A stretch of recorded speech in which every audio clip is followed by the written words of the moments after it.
नमो भगवते वासुदेवाय नमः। आप सबका हमारे चैनल पर बहुत बहुत स्वागत है। आज इस वीडियो में हम लेकर आए हैं मार्गशीर्ष पूर्णिमा की व्रत कथा। अगर आप पूर्णिमा का व्रत करते हैं तो व्रत में व्रत कथा अवश्य सुनें। व्रत कथा सुनने से व्रत पूर्ण माना जाता है और भगवान विष्णु व माँ लक्ष्मी की कृपा आप पर व आपके परिवार पर बनी रहती है। तो आइए वीडियो को शुरू करते हैं। बोलिए गौरी पुत्र गणेश भगवान की जय, विष्णु भगवान की जय, लक्ष्मी माता की जय। मार्गशीर्ष पूर्णिमा की कथा के अनुसार महर्षि अत्रि और उनकी पत्नी अनुसुईया महान तपस्वी और धर्मपरायण थे। महर्षि अत्रि अपने तप और योग बल के कारण सभी में बहुत सम्मानित थे और उनकी पत्नी अनुसुईया भी पतिव्रता और सतीत्व के लिए काफी प्रसिद्ध थीं। एक दिन उनकी महान तपस्या और सद्गुणों से प्रभावित होकर त्रिदेव ने उनकी परीक्षा लेने का निर्णय लिया।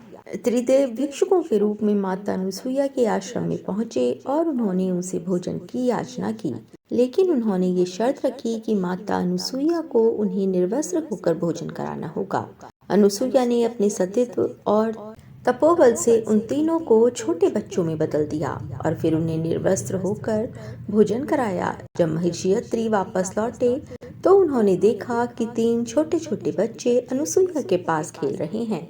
इसके बाद अनुसुईया ने पूरी घटना उन्हें बताई। महर्षि अत्रि ने अपने योग बल से तीनों के वास्तविक रूप को पहचान लिया। इसके बाद महर्षि अत्रि और अनुसुईया की भक्ति और तप से प्रसन्न होकर त्रिदेव अपने वास्तविक रूप में आ गए और उन्होंने उन्हें वरदान दिया। त्रिदेव ने महर्षि के यहाँ एक पुत्र के रूप में जन्म लिया। कहते हैं महर्षि अत्रि और माता अनुसुईया के पुत्र ही भगवान दत्तात्रेय के रूप में प्रसिद्ध हुए। इसलिए ही मार्गशीर्ष पूर्णिमा के दिन भगवान दत्तात्रेय की भी पूजा की जाती है। इसके अलावा ये दिन भगवान विष्णु और शिव जी की आराधना के लिए भी महत्वपूर्ण माना जाता है।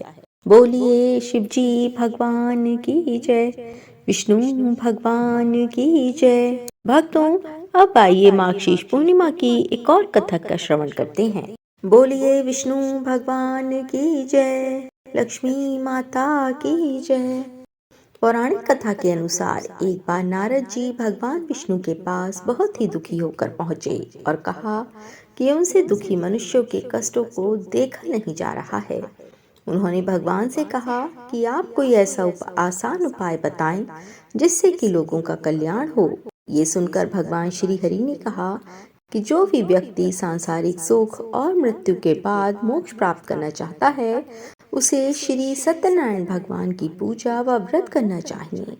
भगवान विष्णु ने फिर सत्यनारायण व्रत के बारे में विस्तार से बताया। सत्यनारायण कथा का प्रारंभ भगवान विष्णु और नारद जी के वार्तालाप से होते हुए श्री हरि के सत्यनारायण व्रत एवं पूजन की विधि के वर्णन के साथ राजा, उल्कामुख, गरीब लकड़हारा, निर्धन ब्राह्मण, साधु वैश्य, लीलावती, कलावती, धनवान व्यवसायी, राजा तुंगध्वज एवं गोपगणों की कथा तक है। कथा सार ग्रहण करने से यह निष्कर्ष निकलता है कि जिस किसी ने सत्य के प्रति श्रद्धा और विश्वास किया उन सब के कार्य सिद्ध हो गए। जैसे लकड़हारा, गरीब ब्राह्मण, उल्कामुख, गोपगणों ने सुना कि ये व्रत सुख, सौभाग्य, संतति, संपत्ति सब कुछ देने वाला है, तो सुनते ही श्रद्धा, भक्ति तथा प्रेम के साथ सत्य व्रत का आचरण करने में लग गए और फलस्वरूप इहलौकिक सुख भोग कर परलोक में मोक्ष के अधिकारी हुए। साधु वैश्य ने भी यही प्रसंग राजा उल्कामुख से विधि विधान के साथ सुना, किंतु उसका विश्वास अधूरा था, श्रद्धा में कमी थी। वह कहता था कि संतान प्राप्ति पर सत्य व्रत पूजन करूंगा। समय बीतने पर उसके घर एक सुंदर कन्या ने जन्म लिया। उसकी श्रद्धालु पत्नी ने व्रत की याद दिलाई तो उसने कहा कि कन्या के विवाह के समय करेंगे।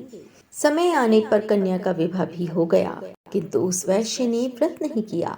वह अपने दामाद को लेकर व्यापार के लिए चला गया। उसे चोरी के आरोप में राजा चंद्रकेतु द्वारा दामाद सहित कारागार में डाल दिया गया। पीछे घर में भी चोरी हो गई। पत्नी लीलावती व पुत्री कलावती भिक्षावृत्ति के लिए विवश हो गई। एक दिन कलावती ने किसी विप्र के घर श्री सत्यनारायण भगवान का पूजन होते देखा और घर आकर माँ को बताया। तब माँ ने अगले दिन श्रद्धा से व्रत पूजन कर भगवान से पति और दामाद के शीघ्र वापस आने का वरदान मांगा। श्री हरि प्रसन्न हो गए और स्वप्न में राजा को दोनों बंदियों को छोड़ने का आदेश दिया। राजा ने उनका धन धान्य तथा प्रचुर द्रव्य देकर उन्हें विदा किया। घर आकर पूर्णिमा और संक्रांति को सत्य व्रत का जीवन पर्यंत आयोजन करता रहा। फलतः सांसारिक सुख भोग कर मोक्ष को प्राप्त हुआ। इसी प्रकार राजा तुंगध्वज ने वन में गोपगणों को श्री सत्यनारायण भगवान का पूजन करते देखा, किंतु प्रभुता के मद में चूर राजा ना तो पूजा स्थल पर गया, ना दूर से ही प्रणाम किया और ना ही गोपगणों द्वारा दिया हुआ प्रसाद ग्रहण किया। परिणाम ये हुआ कि राजा के पुत्र, धन धान्य, अश्व गजादि सब नष्ट हो गए। राजा को अकस्मात यह आभास हुआ कि विपत्ति का कारण सत्यदेव भगवान का निरादर है। उसे बहुत पश्चाताप हुआ। वह तुरंत वन में गया। गोपगणों को बुलाकर काफी समय लगाकर सत्यनारायण भगवान की पूजा की। फिर उसने उनसे ही प्रसाद ग्रहण किया तथा घर आ गया। उसने देखा कि विपत्ति टल गई और उसकी सारी संपत्ति तथा जन सुरक्षित हो गए।